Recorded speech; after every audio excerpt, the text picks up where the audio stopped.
The older gentleman in his late 40s, early 50s already made a decision to permanently move from Florida to Vietnam and settle. And he had enough-ish money. He had decent amount of money saved up from work, from whatever. But again, things happen. More is always better. But his mistake was to, after he made a decision to move, instead of getting rid of everything and whatever he needs, take it with him, he decided, you know what, let me sit on two chairs at the same time. So he pulled the typical American, let me get a storage unit. Again, would be fine if he just went for an extended trip. He decided to move. But he got himself a rental unit, storage unit, where he put his Range Rover, his collectibles, his furniture, his whatever, a ton of stuff.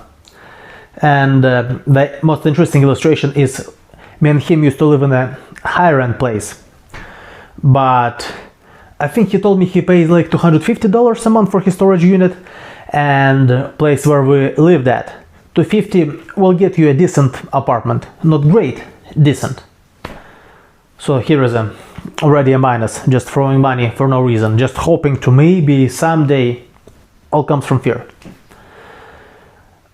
The thing which happened, which really cemented my understanding, is he received an email from his storage unit provider one day saying, you know what, the water pipe burst, the unit is flooded, we need to make sure you come through as soon as possible to check your stuff. I don't remember the exact specifics, but it was along the lines of you need to come urgently to see what's going on. No choice. So he paid a few grand to fly, even though ticket bought in advance will be $600 to $700 one way. Instead, I think he paid like over $3,000 for to and from.